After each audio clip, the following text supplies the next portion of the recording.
Life is all about relationships. Lovers, family, body, or money. How satisfied you are can be completely explained by how you relate to things around you. This is Sophie Jaffe, and together with my husband, Dr. Adi Jaffe, we are here to explore and teach you how to maximize your relationships and achieve a happier life. Let's get ignited. Hey everyone, I just wanted to jump in here for a second before the actual episode begins. Because first of all, I want to tell you this episode is not for the faint of heart. I mean, honestly, if you've been following us for a while, then that's probably not a really big surprise for you. But in this episode, we actually talk about everything that Sophie and I have been through, and we've been through a lot. Now, look, we get dozens of emails and messages from those of you who are going through similar issues to the ones that we struggled with. And so we wanted to just put it all out there and let you know that things can get pretty bad before they get really good. Also, we want to offer you even more hope. So Sophie and I are going to host a live workshop where we're going to go through all the tools that we found helpful in the beginning to get through all the most difficult times and the ones that we're still using to this day to make our relationship as strong as it is. The link is going to be below in the show notes. So if you're interested, go and sign up and join us for a few hours of super uplifting and useful work on your relationship. It's going to be amazing. Okay, let's get the show on the road. Enjoy this episode.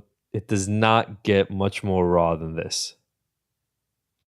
Hello, everybody, and welcome to this episode of the Ignited Podcast. I am Adi Jaffe. And I'm Sophie Jaffe. And Sophie's smiling over here, I think Nice. Because this is a huge one. Yeah, it's huge. And we had to build trust with you Yeah, so I that feel you like didn't people would've- abandon us. Yeah, people would have kind of listened to the first 15 minutes of this one and been like, fuck these people. What are these psychopaths doing? We're done. Peace. But in all reality, it really is a very, very sensitive topic. We're making light of it right now because it's a little uncomfortable. I have butterflies. I've been amping up for the last few hours for this, getting into the headspace of sharing our story because it's big. It's big. It was traumatic. It was scary. It was completely life-changing and flipped our lives upside down, both of us in different ways. And it was a long journey, and it's still ongoing. It's still a part of who we are, but it is mostly behind us now in that way. Yeah, I mean, I think now it's the normal sort of growth you have as people and couples growing older and aging. Yeah. And obviously elements of it still show up, but let's just tell them what it is before we've done a 1.5 to 2 minute like tease. We're going to tell our whole story. It's the same kind of thing that you talked about in the articles you had originally written for Mind, Body, Green and Women's Health. Yeah, if you want to head over to Mind, Body, Green, we'll put this in the show notes, but Mind, Body, Green was my first article on what it's like to be married to a sex addict. And article 2 was for Women's Health magazine. And again, we'll include this in the show notes so you can just link over and read more about it. But you're about to hear the story. So that is where it was all written up first a few years ago.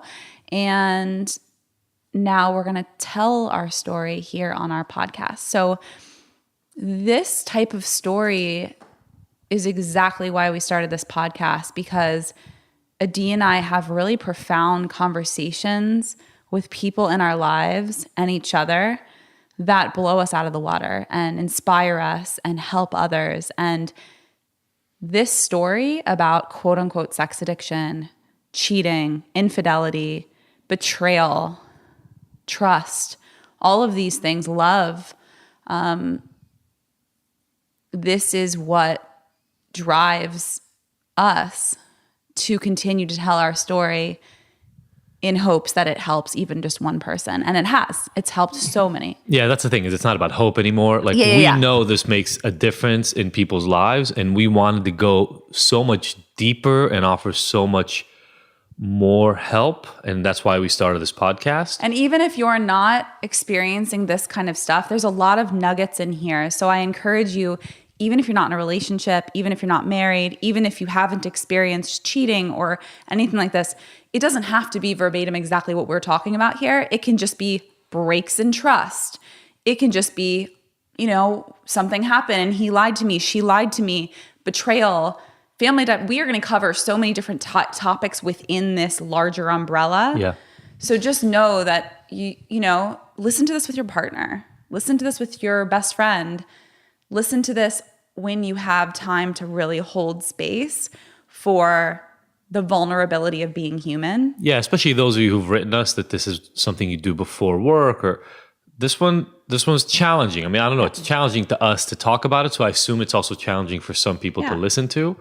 And as we always talk about, out of these challenges comes serious growth. So I would even argue that if you're one of those people who says, oh, I would never get into one of these situations because if my partner ever did X, then I'd be out the door. This is an episode for you. Yeah. Because guess what? Sometimes shit gets real and you find yourself in one of those situations and Absolutely. it's not as clear cut as you may have thought it was originally. So many people. I mean, that's very, honestly, I'm going to throw out a judgment there and say it's pretty naive because I was like that too. Once a cheater, always a cheater. These blanket statements that honestly don't make any sense when you're actually in them. Oh, I would leave my partner immediately if they cheated on me. Things like that. You're not going to leave your partner because there's a big trauma, especially when you're pregnant or in a marriage or just really like the person. Yeah. Because you know what? You're just going to have to handle those situations later in life. You might, but you don't know that now. It's all karma. And I think that's the whole point of the story. So if we can, let's just get into it. Yeah, let's do it. You guys have heard little snippets of this. We're just kind of trying to put it all in order in one from episode. Beginning to end in a single episode because that's a powerful piece by itself. And you know, Sophie and I met at UCLA. I was a grad student, my first quarter of my graduate school, Sophie's first quarter as an undergrad at UCLA. We sat in a neuroscience class together, a class that I sometimes teach in now and have taught in since. And people who were friends of ours at the time kind of told us that they saw us slowly merging, and we ended up being in a study group together. And it was the quintessential, you know, two people falling in love on a college campus story. It was very classic, with the caveat that I'd been an ex-drug dealer, convict, and had been to jail. And Sophie found that out very early about me. And Sophie, Adi definitely told me right away. Like, we started studying together. We fell in love really quickly and moved very quickly. And it was a definite honeymoon phase and really intense and magical and amazing.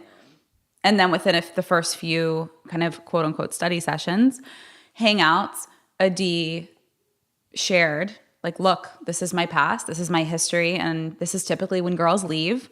So I really like you, and here's my story. I'm putting it out there. And this was just a month into us meeting, maybe 2.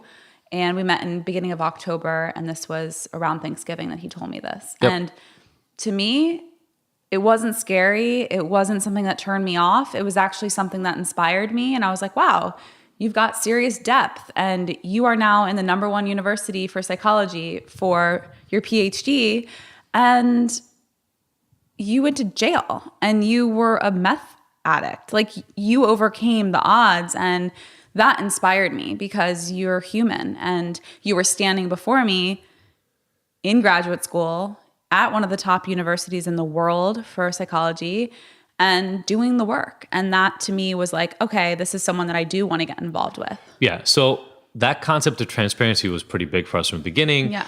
Sophie was in a relationship. You were in a 5-year relationship when we met. Yeah. I found out about that probably a couple of weeks after I told you about the thing. Halloween is when you told me about it. And So you literally before told me that. about it through our friend. Yeah. Because it was a really sensitive thing. And I told you, well, you got to figure out what's going on in that relationship before we move forward.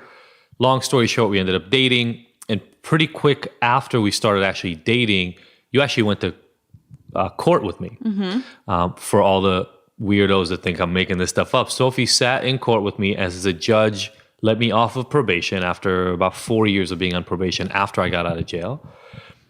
And you remember this, I think, because you've told the story before of being really inspired. And not a lot of people, I think, bring their new girlfriend to court with them. I mean, I don't even think you necessarily wanted me to come. You just told me you were going, and I was like, I want to come. Yeah. And I went, and I was still in my clothes from the night before because I spent the night with you. Yeah. And rolled into court, and it was the most moving, inspiring. I mean, I barely knew you, and I was crying in the court because the judge was so moved by your story and so inspired, and he let you off. He fought against... Yeah, the district attorney was like, why are we letting him off? It was such a criminal before. And the judge said, we're kind of wasting our time on him. Like, it's been almost 4 years. This is goals right here. Yeah. He was like, are you kidding me? This is exactly... I wish there were more Adi Jaffes out there. So that was really powerful. And we so that idea of oversharing and being overly transparent or purely transparent, not overly transparent, but constantly transparent in our relationship was there really from the beginning. Yeah, for the most part. Right. Until it wasn't. As far as we knew, Yeah. it was there from the beginning. Yeah. One of the things that you probably didn't realize, and I didn't realize even because I thought I dealt with all my stuff, was that some of the tendencies that I had as an addict around meth were still there, and I just had never dealt with them. And Exactly. these specifically came around relationships for me. So our relationship started really strong, and then like so many other relationships, ran into bumps, and we ended up kind of just not really having any intimacy, not really knowing how to talk to each other about deep things, living together, but not really staying connected. And another thing I like about doing these podcasts, by the way, because when we do these, we really do connect so deeply. And then I met somebody. Yeah. I met somebody at the gym at UCLA. The story is funny because to me, as I tell it, because there was zero malice in the beginning, and then and Sophie's like smiling because she hates the way I tell this story. But literally, I was talking about the fact that I had a girlfriend the entire time, and I met this girl supposedly to help kind of like set her up with friends of mine. I don't think that was the intention on the other side from the beginning, but I walked into it fully willing, and ended up kind of creating this side relationship with this person, and eventually cheating. Sophie was out of town. It was, from my understanding, mostly emotional from the beginning. Like, you actually went on dates and you played tennis and you went to coffee and you worked out together, and it's kind of like you were dating someone else.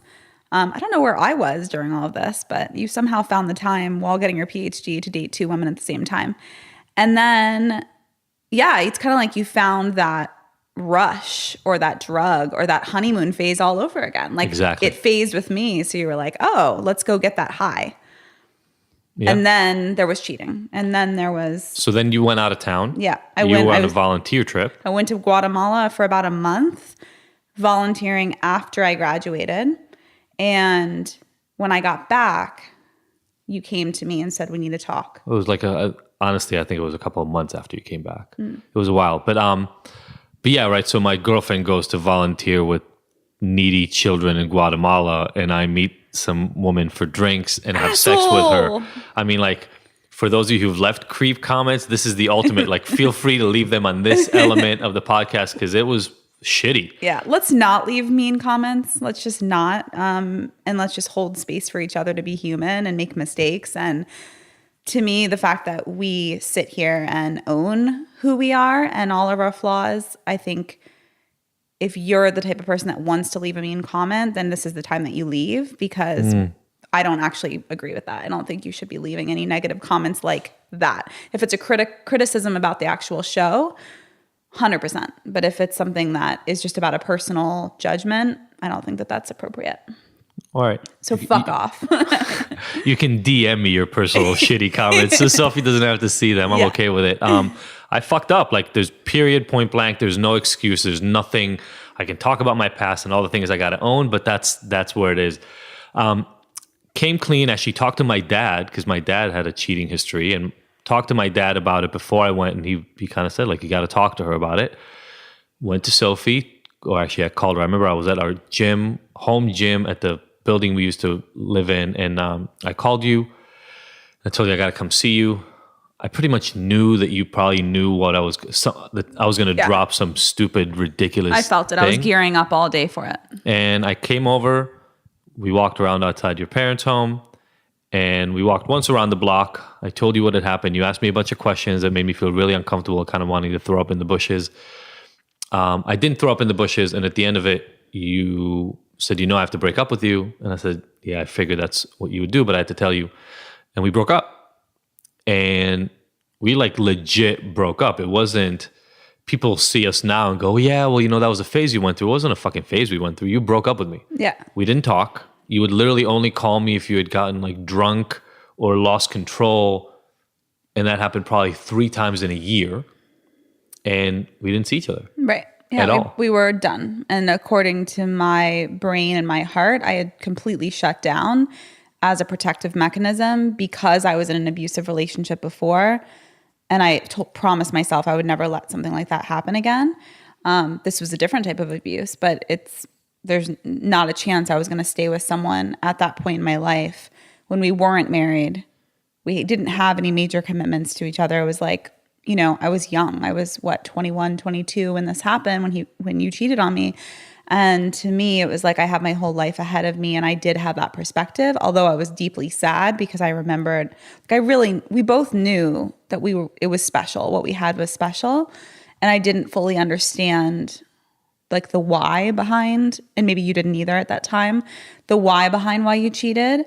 But I knew it wasn't about me. That I at least had the wherewithal to know that it wasn't my fault that you cheated, and that there was a lot of beauty to be had, even though I was sad and really didn't want to start over and thought you would be the one. I knew in my gut that I couldn't stay in something that was dysfunctional and betrayal and lies and deceit and all of that. So we broke up. And I kind of like found myself over that year and who I was, devoid of another man or another person, and defining myself in that way, which I feel like was actually such a gift. Because if we hadn't have broken up for that almost year in my early 20s, I would have been in a relationship from 15 for the rest of my life. Yeah. And that's also not healthy. I mean, again, that's my judgment. But for me, I personally needed to be free and needed to learn who I was without being codependent. And I'm a very independent person. I still was, even in these relationships. But when you always have someone there, you always have someone sleeping in your bed, you always have someone to turn to, it just changes your life a little bit. Sure. Yeah, I came from the opposite thing, right? I had been actually single for so many years that being in a relationship felt weird. It kind of came from the other end. Yeah. So then we found each other again. Well, I mean, we did a lot of growth during that year. So I went to yoga on a regular basis. I did a lot of self-exploration, trying to figure out what was wrong with me. And you did a lot. I mean, like, there was a lot of growth for you in that year as well. Yeah. And then we ran into each other. I called you once. My dad got sick with cancer, and I called you, and I kind of broke through, and I just said, I need to talk to you. We talked that one time. And then we saw each other in a yoga class in Santa Monica. You were with Elena. I was with my best friend Ellie at the time. You were with Carrie. You went to class with Carrie. I don't think so. I think it was Ellie. Anyway, almost sure it was Ellie. But we saw each other. We all of a sudden saw each other. You didn't recognize me because I shaved my head. My dad was sick with cancer. Carrie cut your hair. And I had totally shaved my head. Yeah. Because I went to visit my dad back home, and it was like a solidarity gift. Absolutely. I had sort of given him. And so I'm in class. I see you in class. I react not really well. Like, I see you, I'm kind of in shock. I can't really talk to you in class. And then the class starts, and I think about 20 or 30 minutes in or whatever, I just had to leave. I was having a hard time breathing. It was really tough. I left, and then we sort of connected after the class. We walked out, and Elena and Ellie walked off, and we kind of went off to the side, and we sat on those little cliffs out in Santa Monica, if anybody knows that area, by Power Yoga. And we sat and we talked for, 15, 20 minutes. You told me that you were going away. You were going away to Thailand on a trip with this guy. And that was kind of it. Like, we connected, but it wasn't like, oh, cool, let's reconnect when I get back. It was more like a checking in, and it was done. The way I remember. Is that the way you remember it? Yeah. Yeah. We were just kind of like, here's where I'm at. You told me where you were. And I there wasn't like a lot of space. I wasn't like, oh yeah, let's start connecting. I knew this trip was really important also for my growth, to travel on my own, to explore a new country, a new part of the world. And it was one of the best trips of my life because I was alone for the majority of it. And so you go away into the night. I go back home. And I mean, I think the trip was just a few days after that. So it couldn't have been much longer after that I sent you an email. And we've told this story before. Yeah, I was already at the islands when you sent me the email. So it was like 3 weeks into my trip. Yeah, so it must have been 3 weeks, 4 weeks after we had run into each other. And I was at Coffee Bean saw this mug. What would you attempt to do if you knew you couldn't fail? And the only thing that came to my mind is I would get you back. So I wrote you this long email, which is, anybody who knows me, that's not customary. I actually hate writing long emails. This was long for me, at least. I don't remember how long it actually was. I wonder if I can find that email. But it just kind of put it all out there. And what would you do if you could not fail? That's what the quote was. Yeah. And, I don't even know that I expected a response.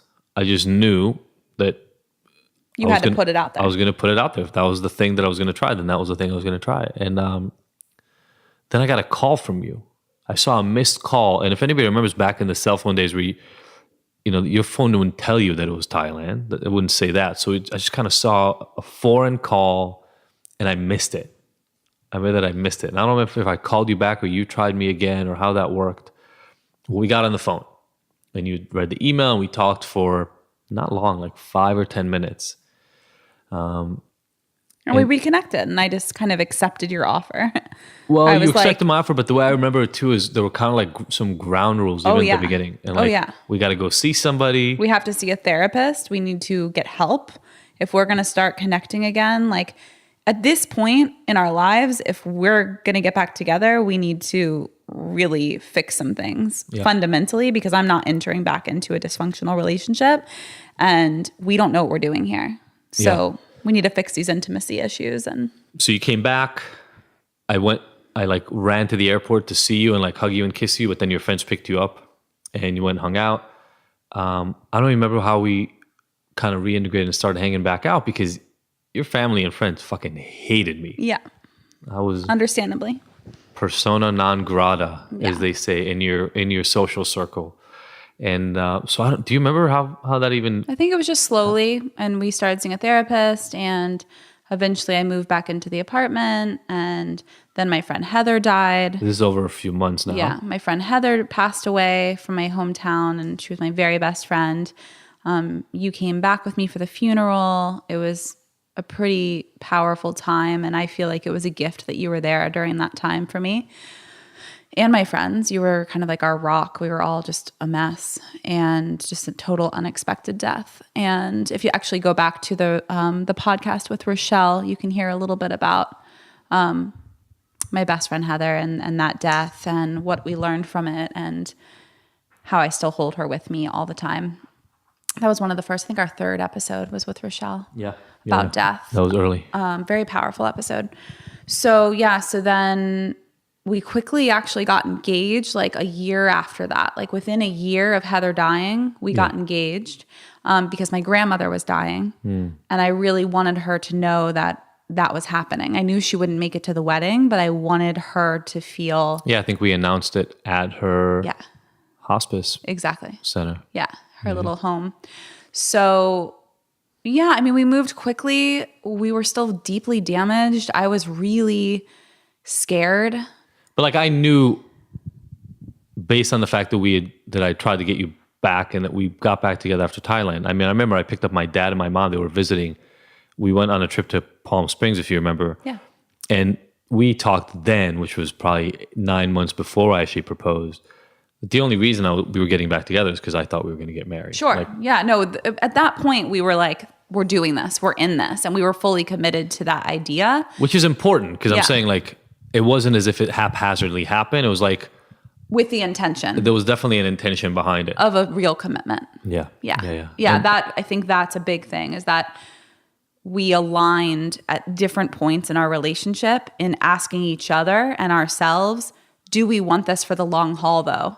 Yeah. Are we committed to each other no matter what? And we were still having a lot of issues. Like we would fight on a regular basis. I remember we would go on these jogs and we would separate. And so now we're engaged and we were kind of still fighting and all this stuff. Yeah. And then on the way to, so you were converting.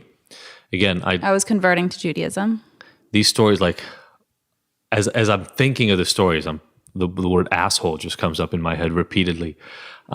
You were converting to Judaism. For you. For me. Because I'm Jewish and you're not, or you were not. And on the way to one of these conversion classes, on what must have been a Sunday, you take my phone, you start looking through it, and you see texts that I was sending to an ex-sex partner, somebody that you knew that I'd hooked up with before, years before us, and you found Tex. Yeah. What was that face for? Because it wasn't years before. It was just when we were broken up that last time too. Oh, right. Yeah. You continuously went back to her. So she's not someone from years ago. Yeah. We hooked up once while we were broken up. But yes, I definitely had sex with her during that time. So you were inappropriately texting her. Yep. On one of the day before, we went for a run, and then we separated and went separate ways. And Adi, in a point of lowness, emotionally reached out to this woman to get a hit and get a fix of feeling high from attention. Yeah. So you found that text, and then I remember like we're outside of the thing before class starts, and we're just like losing our shit because it was a really low point. And something clicked in me at that point. I go, oh shit, wait, I recognize this. I recognize saying to myself that I want something and being unable to get it. And that's when the addiction piece kind of first came in. And when people talk about this, like, is it really sex addiction? Is it not? Look, we're going to talk about this a lot over our podcast in general, this concept of addiction. What I know is I recognize this pattern of doing actions that go against my best interest when I know I want something and yet I'm sabotaging it. And that's what I recognized. And I said, you know what? I understand what this is now. I'm going to go try to find a little bit of help around it. And this is applicable to anything. Like if you notice, I think that's the point of like, am I an addict? Is there something wrong here? If you take away the word addict, is there something a little wrong and off about this? Like with me with food, for sure, it was like, okay, I feel out of control right now. Yeah. And I am self-sabotaging. And instead of going out with my friends right now, I'm at home eating ice cream because I'm now out of control. That's not what I want. I don't want to be home eating ice cream like with my head in the freezer. Right. I want to be out with my friends being a normal human.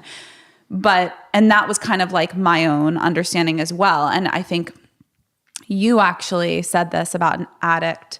Like, how do you know if it's a problem to someone? Someone was like, well, how do I know if my drinking problem is actually a problem? And you were like, well, is it affecting the people in your life negatively? Yeah, is it affecting your interaction with other people, your responsibilities? Yeah, your responsibilities. Are you showing up late to work? Are you calling into work? So you can apply this to any type of addiction, from sex to porn to gambling to shopping to technology to alcohol to drugs. So just to expand on that. Yeah, no, absolutely. So I recognized it at the time. The only thing I knew to find that I could access in the moment was essentially 12-step based kind of meetings for this sort of thing. Right. You said, I've been here before. Just like you can go to AA, you can also go to sex addict meetings, and I'm going to do that. I'm going to find something. And he was essentially on his knees, and he was like, I'm going to go, I'm fucked up. And clearly this is a similar behavior to the drug addiction, but now it's being manifested in this other way through girls and lies. And I didn't understand it. To be perfectly honest, I had no idea what was really going on. But whatever you said, it made sense, and I believed it. And that was my piece of why I understood and believed it, is that Adi had been through this before. He had walked this path before. And it made me feel like I could trust him because he's that same person that I sat in the courtroom with. He's the same person that I met at UCLA during his graduate program, getting straight A's, doing really well, doing his best, showing up, calling his dad every day, calling his mom every day. Like, he's the same person that was standing before me on his knees, fucking up, texting inappropriately with women. It's the same person. So I was like, okay, if he can do that, he can also probably get through this. And if he can't, we'll find out real quickly. Yeah.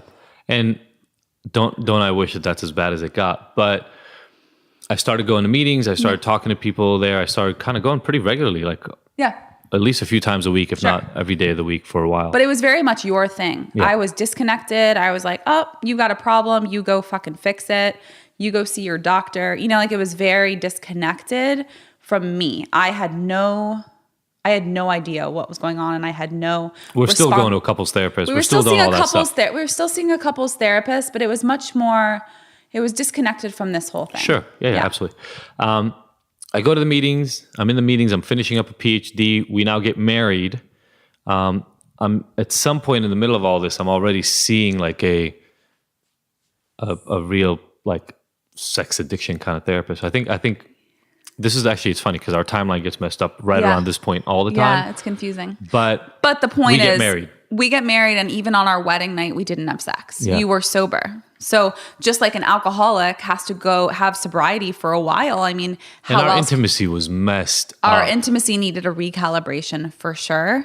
So his therapist said, you know, you need to go 30 days without masturbating, without sex, without any sort of touching in a sexual way. Yeah, so this is where kind of my timeline gets messed up. And one of these days we're gonna have to go back and look at it because there's another gauntlet that drops. And I think we should tell this because to me, in my head at least, it has to do with all the This is when I was 3 months pregnant with Kai. Although Kai, yeah, you're already So pregnant. I know when that was. Okay. It was right after we went to Ojai for Valentine's Day, and I was pregnant. We had Luca recently, our dog, and we went to Ojai for a weekend. We had a really beautiful weekend and a picnic. And I remember I had a little tiny bump from Kai. I was 12 weeks pregnant, and we went to our first sonogram. And the next day, So the next day I'm at UCLA. I'm doing my PhD work. I'm doing my rat babysitting. work.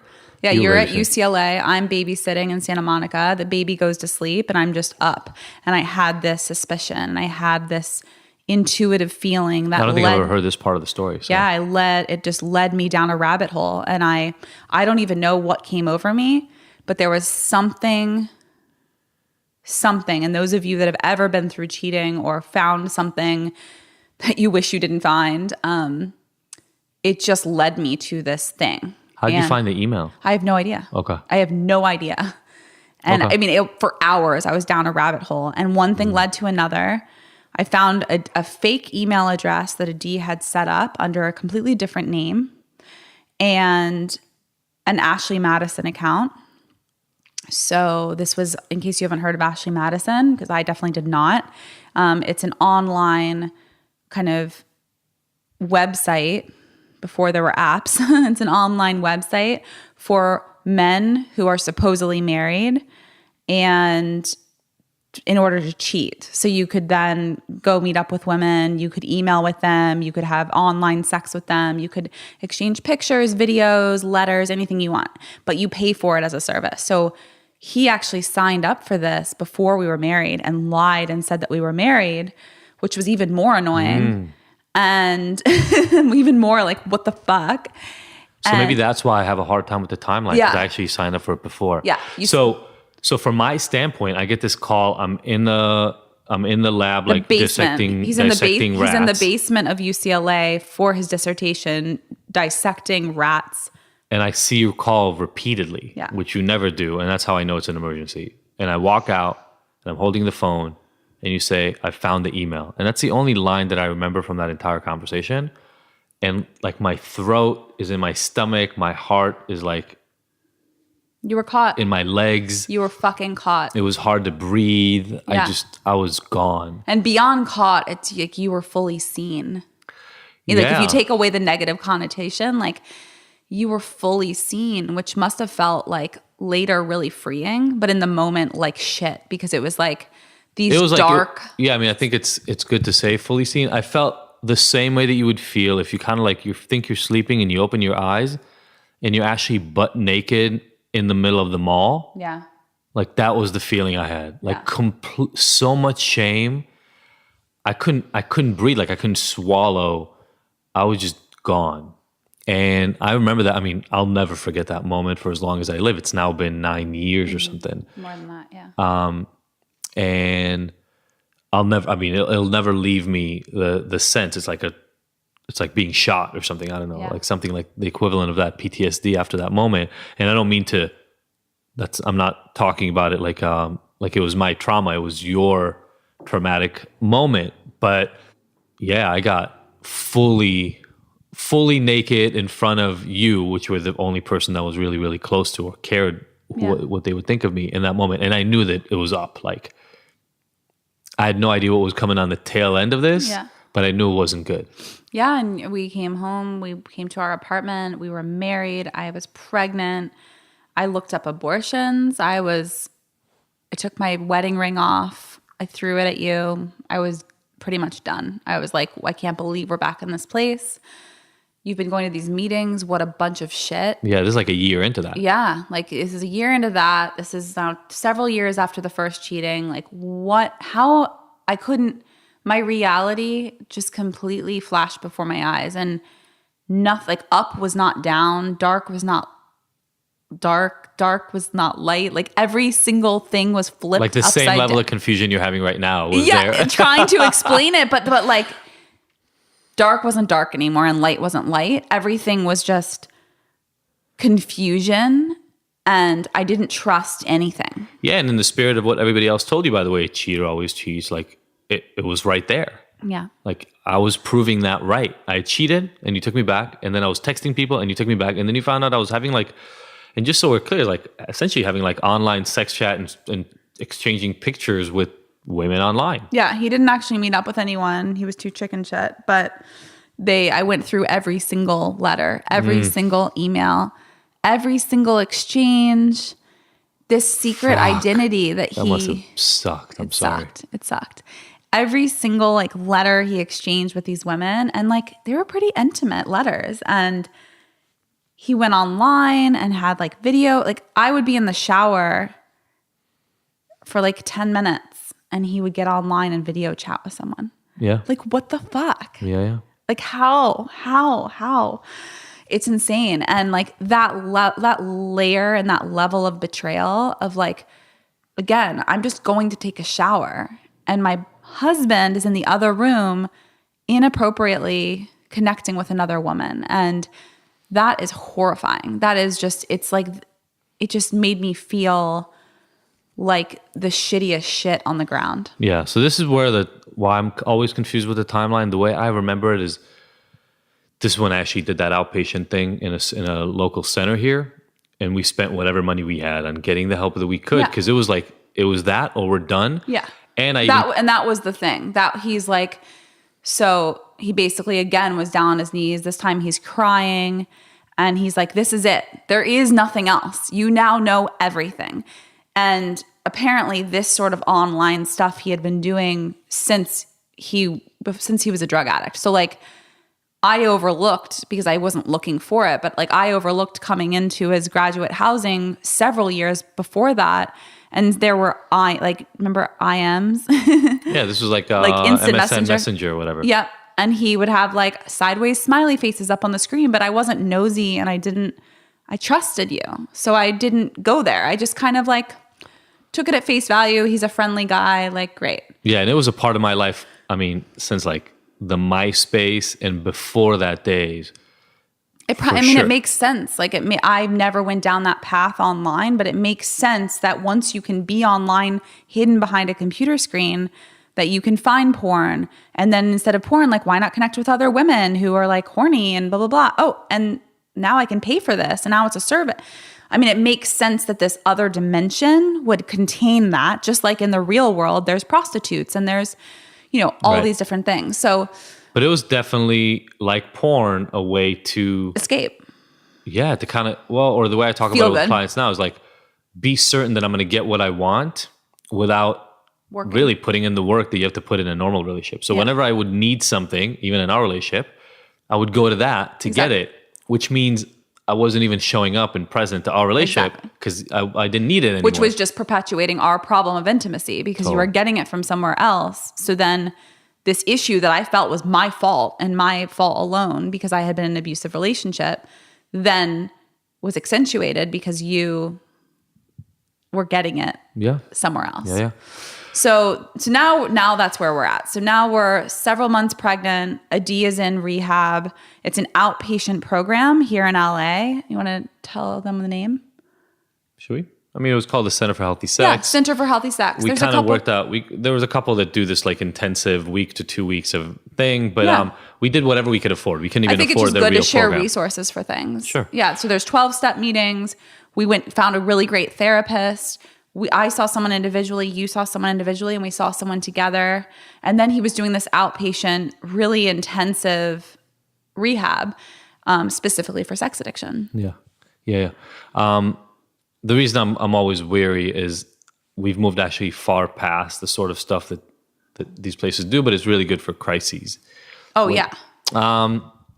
So we have couples work now. We have this. There's like a support group for women that you hated more than life itself.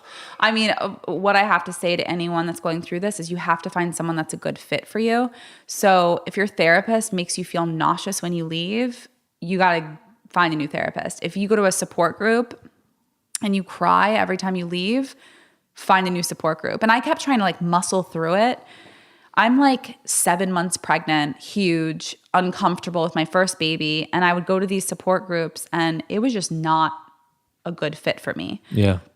And I I hated it, but I was like, oh, I need to get us better. And we joined a couples group that we still go to this day every so Sunday. Shortly after that group, when I was miserable and I spoke out to a D and said, look, this group doesn't work for me. I really feel uncomfortable. I cry every time I leave. They're just not my people. I need something that feels good to me and feels like my people. So then he reached out to someone that he had connected with, now is a really good friend, but someone he had connected with at the meetings, and he and his wife had a couples meeting every Sunday night. Yep. That was kind of like loosely based on 12-step, but it wasn't about that. It was about getting together with other couples who were committed to each other and sharing. So everyone in these groups actually was married and still is. And we still 9 years later go to these meetings. Yeah, absolutely. Every Sunday we break bread together. And again, that's part of the reason why we want to talk is a lot of other couples don't have examples of people who went through this and made it. And that's what's so nice about that group is there are the couples who made it. Exactly. It wasn't just a bunch of people sitting around complaining about their husbands like the group I was in. It was the husband and the wife. Again, we still go to these meetings as often as we can. We have dinner together as families and then we, as couples and one big group. And then we sit and we have a meeting and we talk about for, several minutes each in our individual shares, what's going on with us in our coupleship and what's going on with us personally. And hearing from other women in the group, other wives, and then hearing from the men in the group, the husbands who were the, sex addicts or whatever it is that they're going through, hearing from them really was healing for both of us. I think hearing both sides of the partnership. I think I want to go back real quick to that low point because we kind of, all of a sudden it seems like everything is great. What was important to me in that low point was, like you said, that everything was out. And that is a painful process to go through because whatever it is that you might be struggling with in your relationship, if there are elements to yourself, parts of your partner that are unseen because they're too much for you or too much for your partner and you don't feel like you can talk about them or you're so ashamed of this part of yourself, the way we've worked through it at least is figuring out how to let all that go. And again, I'm sorry to say I didn't man up and reveal it myself. You had to find it. Exactly. But in that revelation, in the emptying of my closet from skeletons was this new freedom. And by the way, this is the same thing that worked for me around my addiction. It was only when my parents and my friends and my sister knew that I was really a drug dealer and went to jail and all this stuff, when everything was out, the slate got cleaned up and now it felt painful to add stuff to it. Whereas before I was adding pain to pain and it didn't matter. Yeah. So I just want to kind of focus on that a little bit. Because a lot of people will tiptoe around the pain and they will try to, no, I don't want to deal with the other stuff because I don't want to hear about it. Yeah. The way we've worked through it, at least, and I'm not saying it's a must for everybody, is you got to empty it out. Like you got to find out everything there is. And we went deep. We had a few disclosures. If you are in like that world of sex addicts, there's a procedure of going through this. We didn't really do it right. No. We had a regular couples therapist. Well, we did it. I just didn't talk about everything. Well, no, and we didn't have a trained sex addict therapist. Like we saw just a regular therapist for a while who was our couples therapist, and she was like, "Look, this isn't my specialty. I'm not certified in this, but if you want me to guide you through a disclosure, I will." So I remember you came in with your laptop and you had your list of women that you had been with, and I requested everyone you had ever been with on any level from kissing on. And you did your best to come up with that. But, and I think it was actually from any sexual experience. So you started it when you were in early teen, masturbating and finding your dad's porn, and you went from there. And it was women you had kissed from your first girlfriend to X, Y, Z. And you went through every single person. You were like, this girl I met in Ohio that we like went to dinner and I kissed. And it was probably really good for you too, and very cleansing to just go through everything and like, okay, here's the timeline and my experiences, and seeing how it builds and seeing where there's like a higher concentration and all of that. I honestly at the time I didn't connect dots. It was just about giving you what you needed. Yeah, and I needed that. So let's be clear about that. I needed to know everything. I was that way, you were that way, and that's what helped us heal. Yeah. I think some people actually do claim that they don't want to know things about someone's past. Yeah, my only question is when you don't want to know about somebody's stuff, like the message that is being sent implicitly in my mind is, I don't want to know all of you. Yeah. Right? Because our experiences have shaped who we are to this point. And look, there's no doubt that there are things that are ridiculously shaming. But my partner should be the person who knows me. Exactly. I completely agree. In our relationship. And I think just question that. Like if you both are the type of people that are like, oh, I don't want to know what he or she did before I met her, that's okay. As long as you really dig in and ask yourself hard questions. Why don't I want to know? What is it that I'm hiding from it? Am I feeling ashamed? Do I not want to feel jealousy? Do I not want to feel hurt? Like what is that underneath that? And I think that's the more important thing.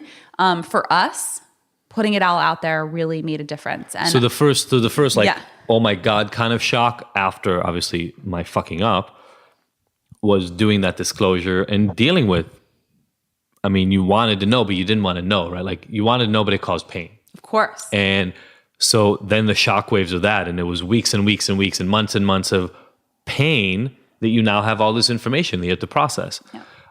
To be clear, like we couldn't watch TV at all. We couldn't go to the movies at all. We couldn't go to a restaurant because you would look at a waiter and waitress and I would feel hurt, or it would creep into my dream and then you cheated on me with the waitress from the restaurant the night before. It was beyond, like we were unable to function in normal society and we had to go back to completely bare. Yeah, and we had set square one. And we had set very strict rules. And again, I'm sorry about the timeline, guys. I don't really remember if this was after the second thing or the third. I keep messing this part up, but like we put rules in place. So I was not allowed to communicate with women at all without Sophie being there. Yeah, he had to delete all the phone numbers that were women in his phone. We went through his phone in all his contacts together and deleted every single person. Every one of those women. Anyone I don't think we deleted any women. We deleted anyone that I felt uncomfortable with. Yeah. But even beyond that, I wasn't allowed to talk to other women, period. So wrote that off. I wasn't allowed to go hang out with guys and like go drinking. Sure. I still hung out with guys, but I wasn't allowed to like go out to the bar and hang out with guys and drink without you there. So we tightened the screws big time. We started sharing location with each other right around that time. At the time, we put a screen, like a machine, like one of those nanny things on my laptop. Yep. So I couldn't log on. We found out a month and a half, 2 months into this whole thing that it was actually broken and it wasn't working well. But for me, that wasn't an issue. And you kind of bought it for whatever reason, but it was that was never something I went back for. Like, I don't know if I was just traumatized by the whole Ashley Madison thing or what that was, but I didn't go log on to porn or any of that kind of stuff. But we tightened the screws big time. Like masturbation was off my list. Like all these things that I wasn't allowed to do. Yeah. You weren't allowed to watch porn alone. You weren't allowed to masturbate. You weren't supposed to talk to women. You weren't allowed to, anything. You had to report everything. Yeah. And this lasted a while. And P.S. guys, at this point, he is teaching at UCLA to 18-year-old women in the psych department. And that's his job, like 5 days a week at that point. And so that, for me, that was really painful to know that he's reporting to this job that he's standing in front in a power position to these little girls who are hormonal and horny. And, I know who I was at 18 and you don't really know who you are. You're figuring it out. And it made me feel uncomfortable. And every time after class, we'd have a conversation and I'd be walking in the neighborhood with my dog or doing something. And I'd be like, okay, any cute girls? Did you feel anything? And we'd have to go through this thing. And it was so painful and so hurtful in the beginning. And thank goodness you were honest and you showed up, because at this point you had nothing left to Yeah, hide. like I was talking about it. Actually, it was hard to be honest. I tried to protect you at the beginning, and then realized that it's not helping. So this is the process. We're in this other place with it now, and it's so much easier to be honest. I say that now 5% of the stuff makes me ashamed when I have to share it with you, but back then it was 95% of the stuff. Yeah. And I just had to kind of verbally throw up this stuff and just get it out there. Yep. But we talked about billboards, like the American Apparel billboards that were across my office, and you pretty much kind of bitched me out and got mad at me for every one of these things. But whether you're a guy listening to this, or whether you're a woman listening to this, or whether you're the one who's perpetrating the issue and kind of like are the one that is in trouble, or the one who is being kind of put upon, the pain is part of the process, unfortunately. Because Absolutely. part of what ends up happening when you've been hiding parts of yourself for years or decades is you feel shame anytime an inkling of that part of you comes up. And here we're asking you to just go fully, buck naked in front of your person and say, hey, this came up for me. This feeling came up, or I thought about this other person. It's going to have to be a relearning of how to communicate, an unlearning of how you used to do things and the way you used to show up to relationships and to your own vulnerability and to yourself, and a relearning together with your partner in a new way. Yeah. And it's really hard. And you do need a guide, and you need a support system, and you need new friends that are probably going to speak to you in this way and be vulnerable and be honest and call you on your shit. And not everybody's supporting it. I mean, again, I totally get why people kind of just imagine I would fuck up forever, right? Yeah. Like, it's not like I was giving people a lot of trust. To my mind, as it worked, the way I saw it in my head, that didn't make it okay, but it moved from like physical cheating to virtual intrigue and like communication with somebody I actually had hooked up before. So there's a really intimate connection there, to connecting with people I was never really going to talk to, never really going to see. So it was like at a distance.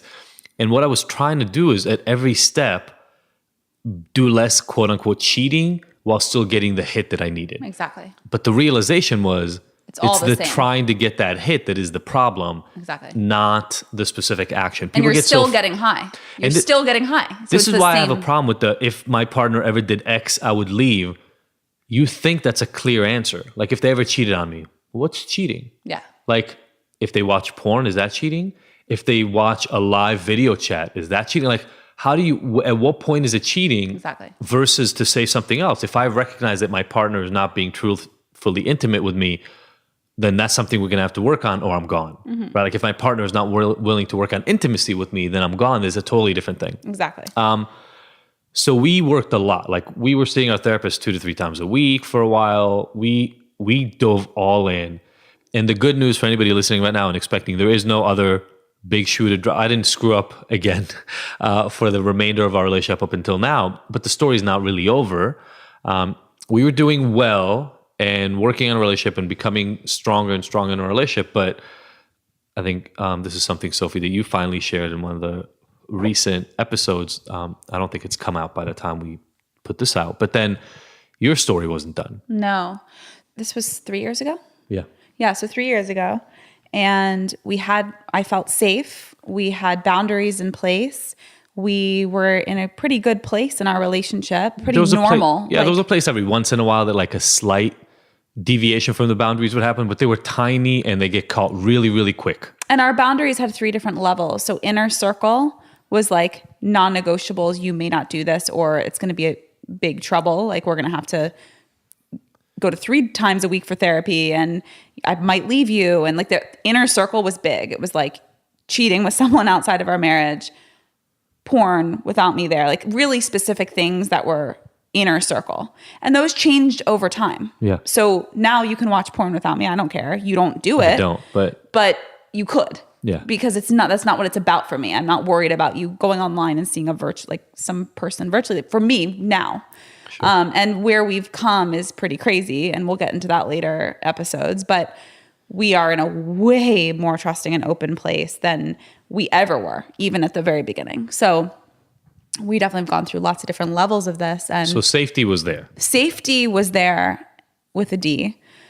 I, at this time, was feeling very resentful because I, once again, back again to the intimacy stuff. I wasn't feeling intimacy with my partner. And to me, there wasn't like, oh, he must be getting it somewhere else.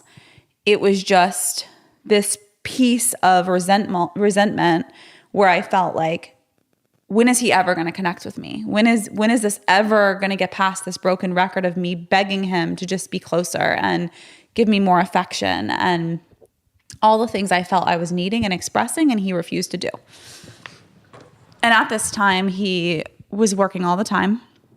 We lived an hour outside of the city, which I wanted for the kids, and I needed to get out of the city for a little while. And he wasn't home very much, and I had no intimacy with my partner. I felt all these things, and then I met someone over the summer, about 3 years ago, and he was a director, and I felt I act in commercials and I do print work, and I met this actor who my stepmom knew, and he's just an incredible person and actor and made me laugh and understood me, and I kind of like had a crush on him and liked that he saw this side to me, this like, this side of like potential and growth and acting, and this side that you never really resonated with or connected with and kind of dismissed. You were like, I don't get it. I don't know why you do that stuff. And like very dismissive. You're very different now about it. But at that point you were kind of like, I don't even get why you do that. It's such a waste of your time. And it was something that really mattered to me, and I felt dismissed. So I found this guy who was into it. He wasn't even that attractive, to be honest. It wasn't about that. I wasn't physically attractive, but he gave me that fill and that attention. He gave me that hit and that attention and made me feel good. So then we went out to dinner one night, and I told Adi that I was going out to dinner with him. And again, Adi and I were pretty disconnected at this time. But so we went out to dinner. It was a lot of flirtation, a lot of like, he was saying inappropriate things, and I would say like, that's inappropriate, but it was still happening. And then I got home and I went to tell Adi about it, and you were just like, cool. Like Adi didn't really seem to care. And again, just another level of like our lack of intimacy where it just was, I felt like, wow, he doesn't even fucking care. Well, that's funny. I don't remember that night the same way. I remember you telling me and actually kind of being a little... That was the second time. Yeah. Okay. So I remember you telling me that you had met this director. There was nothing like inappropriate about it. You just went out to dinner with a director. Yeah. I was like, okay. So, and I might not even be remembering this in the right order either. It doesn't really matter. But the point is that I was feeling neglected by you. Yeah. And then I got attention from someone else. We started texting. He'd call me in for commercials sometimes. Like just that charge. Like there was this like physical charge and emotional charge when he was around. And nothing ever happened with him physically, but I definitely felt excitement for another man outside of our marriage. And then on New Year's, so that was over the summer that I met him. So like about 6 months of like going back and forth and inappropriate texting. And he really wanted to be with me. And I was like, I don't think that's going to happen. And sometimes I would share with Adi and sometimes I wouldn't, because he really didn't seem to care, because we were so disconnected. And then over New Year's, we were partying with our friends, and the kids were with a babysitter, and we were staying at a hotel, and we were highly intoxicated. I was very intoxicated. And it was about 3 a.m. and we had just gotten back from the East Coast, and like it was 6 o'clock in my body, and I was just like completely out of my mind. I was not in a good place with Adi, and I was not. Which I didn't really know, but that's my level of disconnection, but I didn't really know. Sure. So in my mind, I was resentful. I didn't even want to go to New Year's. I was annoyed with Adi. I didn't want to spend time with him. I didn't want to pretend. I didn't want to even party because I was like, I'm not in a good place. I don't feel solid. But we had plans with our friends, and, so we committed to this hotel room, and we already paid for it, and we already said we would. So we all go and put on a happy face and party. And then around 2 a.m, Adi went to sleep. I wasn't done. I was like, I want to go hang out and have fun. So my girlfriend and I went up to the rooftop, and we were in our bathing suits with bathrobes over, and just went up to go swimming. And then the pool was really cold. So we ended up talking to these people. This guy that was with his dad, he was sober and sober that night and sober in general. He was young. He was like mid-20s maybe. And we were kind of arguing the entire time. We were arguing about different levels of addiction, and he knew some of my friends, and we just kind of got into it. And then I feel like I offended him, actually. We go back to the room to go to sleep, and I felt so guilty. And I told my girlfriend, like, I feel really bad. I need to go find him and apologize because I was just actually an asshole to him and kind of out of line. I need to apologize to him and his dad. And so I walked down the room, and she's like, you're never going to find him. Like, he left where we were. Like, you're not going to find him. It's 3 a.m. I walk down the hallway, and as soon as I walk out of our room, I hear his voice, his dad's voice. And I turn, and there's his hotel room. And I put my ear up against the door, and I hear his dad and him talking about this conversation and about me and about what just happened. And I knocked on the door. And at this point, I had changed into pajamas, and I was like, I'm so sorry. Like, I was completely out of line, and I'm just sorry. And they thanked me, and they were like, his dad was like, it's water under the bridge, honey. And he had a Southern drawl. And then I was like, okay, well, I'm going to go back to bed now. And I go to close the door, and the guy follows me out and says, oh, I'll walk you to your room because I'm going up to the roof to have another drink or something, or whatever. Like, he wasn't having a drink, obviously, but I'm going to go up to the rooftop. So I'm like still on substances at this point.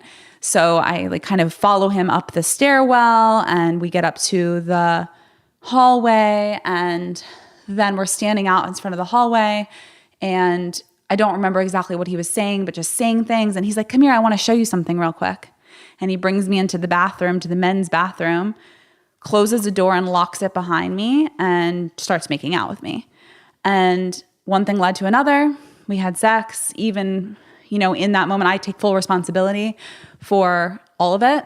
And, I said out loud to him, I'm married. This is not good. Like, I need to go get my husband. But it didn't matter. The point was that in my mind, I was like, Adi did this to me. And there was no time and space. In that moment, it was like tit for tat. Adi did this to me. Now it's my turn. And I let myself kind of like enjoy it and be in the moment, although I knew it was wrong and I felt guilt and felt a little sick. I still was like, this is something I need to do right now. And I did. And it was like 3 minutes at most. And then it ended. And I ran back to the room, and Adi was awake at that moment because our friend had woke you up, I think. And so I walk in, and I told you both what happened. And that was it. That was like our kind of next level of betrayal and lies and deceit and cheating. And this time it was my doing. I was the one that, for the first time in my life, cheated on my partner.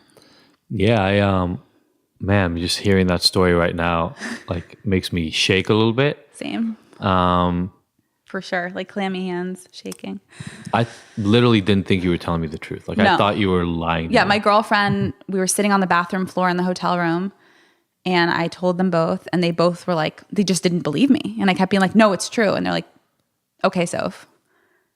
And it took a little while to like really get you. And then like when you realized it, then you were so fired up. And then, that amount of anger that came out of your body. I mean, Adi has never like hit me or scared me or like. Even you saying the words Adi never hit me sounds so bizarre. Well, because I came from a relationship where like he just threw me around anytime he drank. So it's like, Adi is just not a violent person and not an aggressive person, but the amount of anger that was coming out of his body, I didn't think he was going to hurt me, but he probably could have like killed this guy. You were really angry. And so he went on a hunt for him. He stayed up the rest of the night looking for him, sending me pictures. Is this him? Is this him? Is this him? It was crazy. It was crazy. And in that moment, cracked out, like hadn't slept all night, I remember thinking, this is going to be the best thing for us. if we get through it, if he stays with me. Because to me, I was like, this was so out of character for me and something that I had never, ever, ever, I'd never had a one night stand in my life. I had been with 3 men at this point. I mean, still, I've been with 3 men in my life. And 4, counting him 4. But been with 4 men, 2 serious committed relationships, another one I was dating. I had never had a one night stand. I had never slept with someone that I didn't really care about or love. And all of a sudden, I'm on the other side. And it was crazy. It was gnarly. For several weeks, it was crazy. My friend stopped talking to me for several months. She was in such a place of judgment and just like told me I better go get tested and what kind of mother are you? And just so much hate and fear. And, you know, part of me felt like I deserved it. The other part was like, how could you do this to me when I need a friend? I need my best friend. And she had told me several times about her cheating on relationships, and I held space for her. And, you know, same with you and I, like there was part of me that was like, really, where's my tribe? But then another part of me that was like, I deserve all of this. And it was scary and awful. And I honestly questioned if I didn't know if we were going to make it. Yeah. We went to an emergency session with our therapist, I think the next day. The very next day, we had like a 2-hour session with him. We had a couples group like a day after that. It was bad for weeks. Yeah. I mean, you went away to teach a retreat. I had 2 retreats back to back in Mexico that I had to lead. So you were gone for 2 weeks. I had to hold space for all these other people while I'm suffering. And it probably was the best thing for me because it allowed me to heal and see it from a distance. But it was a really hard time. Yeah. No, it was tough. And that's, again, kind of getting back to if this person ever does this again or does this to me, then I will leave thing. You asked me that day, like, are you going to leave me? And I was like, I'm not going to fucking leave you. Like, we've gone through all this shit. We're married with 2 children. Like, I'm not leaving you because you're a fucking idiot. But I was so full of fear that, you know, to me, I was like, he might leave me right now. I might lose everything. I made one mistake and I might lose everything. And it was so scary. And when he said that, it's crazy because we were so cracked out and hadn't slept all night. And like, we were in such a bad place. And when I asked you that in the hotel room, our friends had already left and it was just us. And the amount of hate that was coming out of you and like anger and disgust, it just freaked me out. And when I asked you, like, are you going to go? Or like, are you going to leave me? And you were so adamantly like, no, we're not leaving you. I was in shock because the dysfunction in the relationship I was in the past was so up and down that we would just say we were leaving each other all the time. Like that's just what we did. Well, and I think that to me that speaks partially to the willingness to do the work in a relationship. And like we talked in a tip in one of the other episodes, you know, it's a decision, right? Like being in a relationship and a loving relationship is a decision. Obviously, there are good parts that you love and you can't wait to have more of. And there's shitty parts that you have to make it through if you want more of those loving parts. Otherwise, you're just in new relationships all the time. Exactly. And we had gone through so much and you had put up with so much shit that I've done that the notion that I was going to dismiss all the work you did to forgive me because you fucked up, I just literally couldn't. I just think I also couldn't imagine that someone could love me that much, you know, because I had never gone to that dark of a place before. Like, in any capacity. Like I was a really good kid and I was a really good, you know, daughter and I was a really good sister and like I was a really good girlfriend to my first boyfriend. And through all of it, I was such a good girl. And so for me to like, in my mind, fuck up so royally and you still love me, I didn't even understand like what that meant. Right. Yeah. Again, you had done the same exact thing for me. Right. But I am the person who does that. I'm the one that's there for other people. Yeah. I'm not the one who falls. So it was really beautiful for our relationship. Like it was one of the like turning points yet again for us where I really got to see you and see parts of myself that I never experienced before, falling so hard. And then still being like my hand still being held and you being like, I'm not going anywhere. We just have a lot of fucking work to do now all over again. And, you know, and you even said like, we've been through this before. Like we know what we're doing here. We're just going to have to get back to the drawing board. This is one of the questions that we get a lot, which is the once a cheater, always a cheater, whatever. Like, what if something happens again? What if somebody emotionally cheats on you or physically cheats on you? And this kind of flipped the equation for us because I didn't. Right. And I hadn't at that point in like 6 years or whatever. Yeah, more than that, actually. And here it was you who did it. Yeah. And we were at this was a whole new situation. Yeah. And yet we still had the tools that we absorbed and learned. We were hoping we're still going to be useful for this. Exactly. Now, I got to say, from my standpoint, like, for all your ability to see that this was going to be useful, whatever, it took a few days before you were at the place that you're now talking about in terms of taking responsibility for it.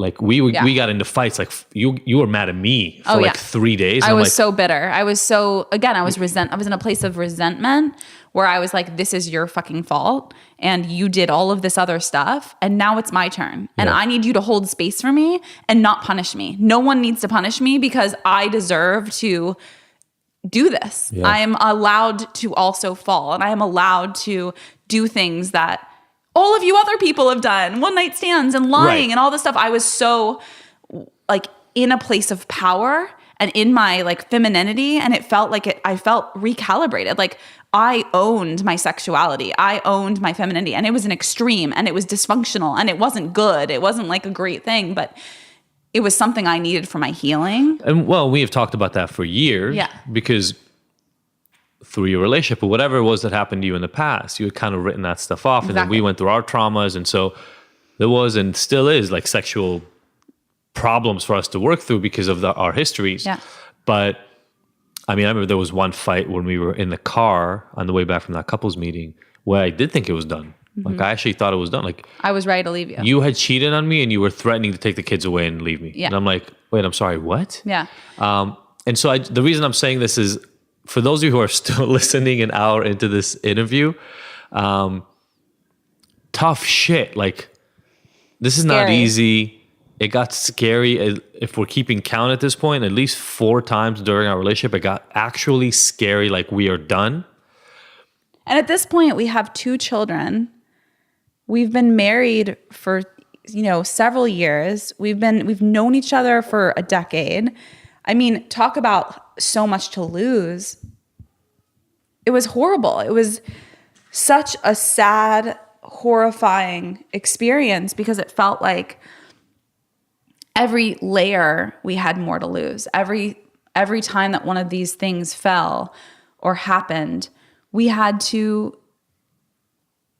much to lose. We had our family now, we had marriage, we had all this time and energy and people that trusted us and us doing all this work. And when you put so much work into something and so much time and so much energy, you don't want to have to give up on it and you don't want to have to start over. It's not like we had a loveless marriage for 10 years and all of a sudden I cheated and like, oh, now I have to start over. That's a bummer. We really worked hard at it and we didn't want to be defeated. We didn't want to have to start fresh.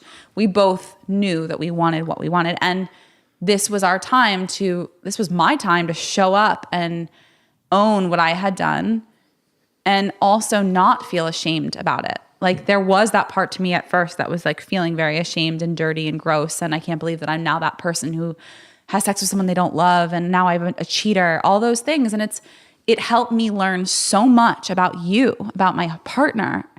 And like instantly in that moment, that the medicine that I received from this experience instantly, and then weeks and months to come, from no longer judging people if they have sex if they have sex with someone they don't love, or just all of these different layers of like, I couldn't even imagine having sex with someone I didn't love before this experience. And then I was like, oh, I get it. It was just like a physical, like I want nothing to do with this human as a human, but it was a physical experience that felt good in the moment. Sure. And I got to understand the trauma of having somebody cheat on you like I never did before. Because that trust being broken and like annihilated, like piece of glass on the floor, shattered into shards. And you're like, wait, I'm supposed to put this fucking piece of glass back together? Exactly. So it allowed me to see that in a way that I never could before. Like full circle back to perspective, right? Yeah, I still to this day sometimes wake up, again, like when you were telling the story, I wake up sometimes like fantasizing about finding this guy and punching him out,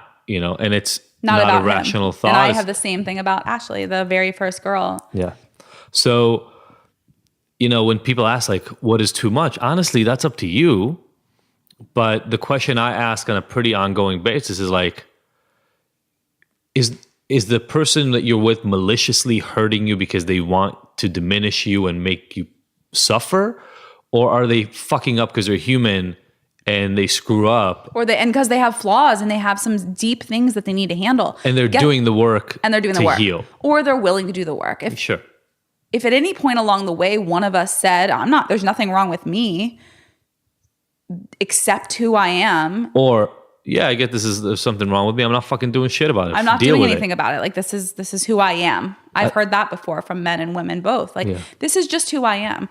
That's probably not acceptable. And you probably should move on at that point because... Or at least for us, that wouldn't work. For us, it definitely wouldn't work. Right. We wouldn't be able to be here.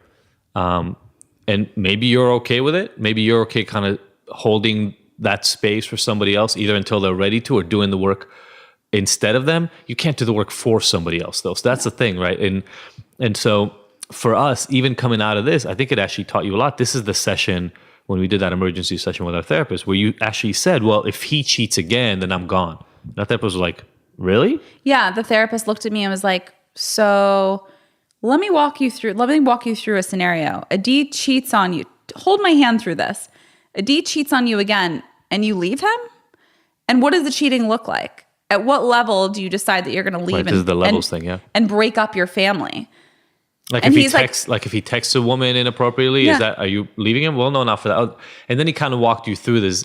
And I realized that as a defense mechanism to protect myself over time, I had created this shield. Well, if he does the X again, I walk. And that kept me a little bit at arm's length and from our relationship and helped me to feel safe in my mind. But really, it was hurting our relationship because I had one foot out the door. Yeah. So in that moment, after I had cheated, after we had been through almost 10 years of stuff, I finally came to the realization that I want to be in this relationship for better or worse, no matter what happens. And that Adi is my person and the person I choose to be with, to father my children, to connect on a daily basis, to be my best friend, to be my cheerleader, to be my support system, and vice versa. He's the one that I choose. And every day I have a choice. But it's not about if he does X, then I'm out the door. It's I'm in this for the long haul, no matter what. And he's there for me, no matter what. Unless we decide one of us isn't in love with the other and doesn't want to do the work anymore. And if at that point you say, and you're clear that you don't want to do the work anymore, then you owe it to your partner to tell them that you don't want to do the work anymore and you're no longer in it. And that's where the openness and the real trust and the transparency come in, right? Like you cheated, but you told me right after. It's such a cliche, but it's so true. Like you just get better at these things over time, right? Yeah. It's practice. Like now we have 10 years of practice of building intimacy in a real relationship, and we are doing a million times better at it than we did originally, but there's still gaps. And we still periodically contact our therapist and like, hey, we need to work through some shit. Can we come and see you? And sometimes there's resentment to that. Sometimes one of us feels like we should go talk to a therapist and the other one doesn't. And it kind of brings up stuff. I think just for anyone listening, we got a lot of questions after I posted it today. A lot of people wanting to know like when enough is enough. How do you deal with once a cheater, always a cheater? So I think we covered those topics. Another thing that people brought up a lot was like, what do you do when their support system, if your friends and family just kind of don't agree with your decision? That's a hard one too. Plenty of people in my life didn't support at any of the levels of like the first cheating, the second, the third. They didn't, my own best friend, when I cheated on a D, left me for several months and said that I was, not a good person anymore. It was like 6 months or something. It was like 4, yeah. And we finally came back together, and like now she's endlessly sorry and so loving about it all, and and it made us closer because of it. But she held me up on a pedestal for so long, and then all of a sudden I did this thing, and I only had one place to go, and that was to fall. And showing my vulnerabilities and to people I love should be something that even if I am flawed, they shouldn't leave me for that. And I should feel, and you were the first person that I tested this with, like really giving my all and being vulnerable. So again, coming back to vulnerability, radical transparency, whatever, oversharing, however you want to put it, those things helped us heal. And also time. So there's one aspect that you can't rush. And I remember sitting in therapy with a D and our therapist. I was actually sitting on the floor on a pillow. And I was like, I'm good. I trust him now. I trust him. And the therapist looked at me and was like, I don't believe you. I think you're willing this. Like you really want to will this into, you're rushing it. Yeah. And I was, we were several months, maybe 6 months, a year into it. And I was like, no, we're good now. I'm fine. We can change the boundaries. He's no longer in the doghouse. But for a long time, he was punished. And he was in this place of like, I had to do that to feel secure and safe. Because if he wasn't in the doghouse and he didn't have these strong boundaries, then I no longer felt safe. But at a certain point, you need to respect the relationship, the work that you're both putting into it, change the boundaries, let go of the reins a little bit. And I see this with our couples in our couples meetings. I see this with our couple friends that come to us. If you're holding on for dear life, that person has no flexibility and space to explore their own tendencies and feel like if they're never allowed to travel on a work trip, or they're never allowed to like go to a cafe on their own, or they're not allowed to go to a yoga class because they might look at a girl. Is that really healing? And to me, I feel like I want my partner to be exposed to different situations and test them and test himself and start to build like a tolerance about it all so that you're not constantly like scared of a billboard. And it took us a super long time to get to that place. And I know a lot of people listening are not quite there. But you get there through the transparency, the honesty, and the resiliency that your partner builds by saying, oh, wait, he can look at that billboard and not have to lie to me. He can tell me about it. And it doesn't mean that I'm not beautiful. Yeah. That's another thing, is it's your own self-respect. So you have to do the work on yourself so that it's not a personal thing. Don't take it personally. It's their own stuff. It's their own experience. And for me, it was really hard to understand that like my man partner could be attracted to other human beings. Like, why is that such a shock to me? That was my own work. Yeah. And I had to open up and realize, oh, I'm actually attracted to other human beings too, both men and women. And oh, there's no shame in that. And she can be aesthetically pleasing for me to look at, but that doesn't mean that I'm going to cheat on my husband with her. Right. Or him. And one thing, so we'll talk about a lot of the growth stuff in future ones. We just wanted to get the story out so everybody knew everything. One thing that I want to say that gets hard here, and it's really, really hard to do, but I see it with clients that I work with now, is celebrating the successes. This is a really difficult thing to celebrate, right? Like, I don't celebrate, hey, I haven't cheated on you in 9 years, babe. Give me, I don't get like a victory lap for that or anything like that. Well, although, if you were in 12-step, you'd get a coin or whatever. You'd get a birthday cake, right? Right. And within those rooms, you get it. I don't go to those meetings anymore. Yeah. We don't do any of that. But I'm saying in real life, you can celebrate. I haven't done drugs. I haven't shot up heroin in 15 years and people will applaud you. I haven't cheated on my wife in 15 years. Nobody's applauding you in everyday life. I applaud it. Thank you. I internally applaud it. But what I was saying is, I think it's important to take stock and recognize your victories as they show up. Those little growths of, oh, we're not afraid of this thing anymore. Or, oh, you can take a trip on your own. The reason it's important to push those boundaries is if you keep yourself locked in, it never feels like you progress. Exactly. You only know that you're progressing because something that used to not be okay is now okay, or something that used to cause you pain and anxiety no longer does. But if you don't do it until it doesn't cause you anxiety, it'll never get there. No, you have to test it. And it's scary, but you've got your partner. And if you're in this together, if you're really in this together, you have to test those limits. You can't always stay safe, because I know plenty of couples who are in a similar situation that we were, and the partner that did the acting out doesn't cheat anymore. So therefore, they're like, oh, I'm safe, we're good, we're going to stay right here. And they have not moved, they're stagnant. Yeah.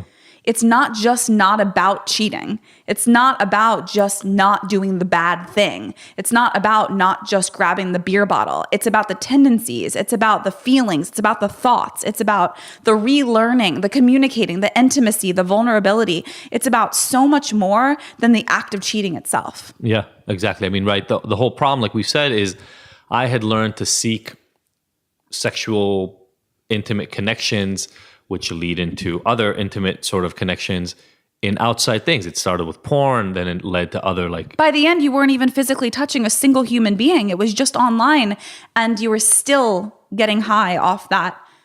So we had to uncover all of that. And you had to become the person that I came to for those intimate moments. Exactly. Instead of running away and getting a little serotonin and dopamine hit from porn or masturbation or whatever, I had to learn to come to you to talk about the things.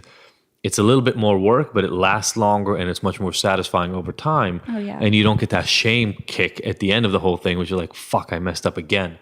And so, I think it's been like an hour we've taken people through this, and guarantee some people are like, what the fuck am I listening to right now? This is shocking. You're free to shit. leave now, guys. But I want to, the message for us is this, and again, we might even do an entire like hope-based version of this one day when we go through all the different things we've done for growth and expansion, because there's a lot of that. But the point I want to make is, just like with all the other success-based stuff that we talked about, just like with everything else we've talked about before, which is you fail when you give up, we're not telling you to stay in pain. We're not telling you to stay with a partner that is causing you actual pain and is trying to hurt you. But if you're in a relationship where you're working with your partner on making things better, think of the fact that the alternative is to have to start all over with somebody else who likely has their own version of damage, likely has their own version of inappropriate intimacy, etc. Doing this work, for Sophie and I at least, has created a relationship that we never would have imagined beforehand. We didn't even know we could have something like this. And most of our friends now use us as an example of the kind of couple they want to become. And it's not stress-free and it's not completely pain-free. But it's a real, intimate, deep relationship where I know my wife knows me better than any other human being, and I know that the opposite is true as well. And there aren't any hidden parts to me that Sophie doesn't know exist. Sophie knows things that nobody else in the world knows about me, because I know and I trust that she will hold that and still love me even though she knows those things exist about me. And that is the real gift of having a partner. The real gift is knowing that you wake up next to somebody who actually knows you and is with you because they know you, not because there are parts to you that you've hidden so well that they don't understand them and therefore they're still sticking around with you. Mm-hmm. And the reality is you got to go through the work. You got to gradually like chip away at that shame and open up to them. And in the end, yes, your partner is the person where you can stand naked in the room and not be ashamed with them at all, figuratively and literally, because they know you, they know all of you, and nothing is going to shock them. Even as you make a new revelation, you come to them with it and you go, oh my God, I just realized this thing. And you go, oh, cool. Or I knew that before you knew it, whatever that is. And I also want to just add that I really feel like all of this was a blessing. I really do want to share that, because if you are struggling now, and you've read my articles that we put in the show notes, and you've made it this far in our podcast, I have to add that because somewhere along the way, a couple years back, I realized that all of this is for me. It's not against me. Life isn't punishing me.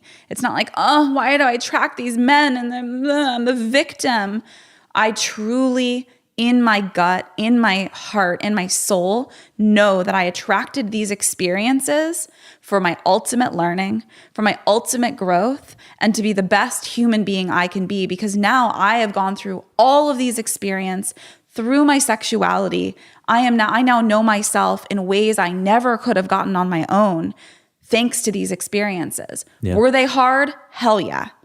Do I wish that they weren't so painful? Sure. But that's the way you grow. Yeah, absolutely.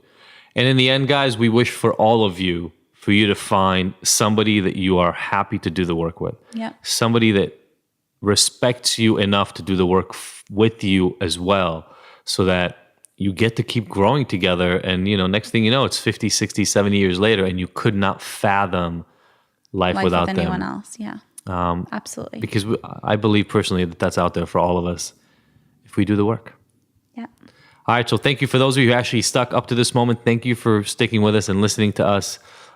As Sophie said, no shit talking on this actual page, but I get it. I get this is painful stuff, and I'm happy we got it out there.